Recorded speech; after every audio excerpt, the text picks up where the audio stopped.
ಹಿಡಿತಕ್ಕೆ ತೊಗೋಬೇಕಂತೇಳಿ ನಿಯಂತ್ರಣ ತರಬೇಕಂತೇಳಿ ಶಾ ಅವರು ಜೋರ್ದಾರಾಗಿ ಪ್ರಯತ್ನ ನಡೆಸಿದ್ದಾರೆ. ಅವ್ರಿಗೂ ಗೊತ್ತಾಗಿದೆ ಈಗಾಗಲೇ 1,40,000 ಕೋಟಿಗಿಂತ ಹೆಚ್ಚಿಗೆ ಆಂಧ್ರ ಡೆವಲಪ್ಮೆಂಟ್ಗೆ ರಾಜಧಾನಿ ಅಮರಾವತಿ ಇಂದ್ರಾವತಿ ಯಾವ್ದು ನೋಡೋದು ಅದನ್ನು ಡೆವಲಪ್ ಮಾಡಿಸೋ ಸಾಕಷ್ಟು ದುಡ್ತಾ ಇದ್ದಾರೆ, ಡೆವಲಪ್ ಮಾಡ್ಕೊಳ್ತಾ ಇದ್ದಾರೆ. ಕಾರ್ಪೊರೇಟ್ ಲೋಕಲ್ನಲ್ಲಿ ಜಕ್ಕೊಳ್ಳಿಕ್ಕೆ ಹಚ್ಚಿದ್ದಾರೆ. ಒಂದು ಮೂಲತಃ ನಾಯ್ಡು ಅವರಂತೂ ಪೂರ್ಣ ಪ್ರಮಾಣದಲ್ಲ ಕಾರ್ಪೊರೇಟ್ ಪರ ಇದ್ದಂಥ ವ್ಯಕ್ತಿ. ಹೀಗಾಗಿ ಕಾರ್ಪೊರೇಟ್ಗಳಿಗೆ ಒಂದು ಸ್ವಲ್ಪ ಎಲ್ಲ ಅನುಕೂಲಗಳನ್ನು ಮಾಡಿಕೊಳ್ಳೋದ್ರಿಂದಾಗಿ ಇವತ್ತು ಭಾಳಷ್ಟು ಇನ್ವೆಸ್ಟರ್ಸ್ ಅಲ್ಲಿ ಹೋಗ್ತಾ ಇದ್ದಾರೆ. ಮುಂಬೈಯನ್ನು ಕರ್ನಾಟಕವನ್ನು ಅಂದರೆ ಮುಂಬೈ ಅನ್ನೋದು ಮಹಾರಾಷ್ಟ್ರವನ್ನು ಕರ್ನಾಟಕವನ್ನು ಮೀರಿಸೋರು ಇದೆಯಲ್ಲ ಅಲ್ಲೇ ಬೆಳವಣಿಗೆ ಆಗ್ತಾಯಿದ್ದಾವೆ.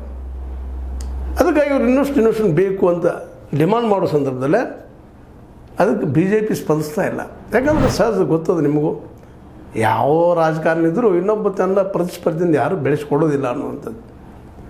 ಆ ದಿಶೆಯಲ್ಲೇ ಅವ್ರನ್ನ ಹಿಡಿತಕ್ಕೆ ತರಬೇಕು ಅನ್ನೋದ್ರೊಳಗಾಗಿ ಅವರು ಸಹ ಇವತ್ತು BJPಯಿಂದ ಜಿಗಿದು ಇಂಡಿಯಾ ಕಡೆ ಹೋಗುವಂಥ ಲೆಕ್ಕ ಹಾಕ್ತಾಯಿದ್ದಾರೆ.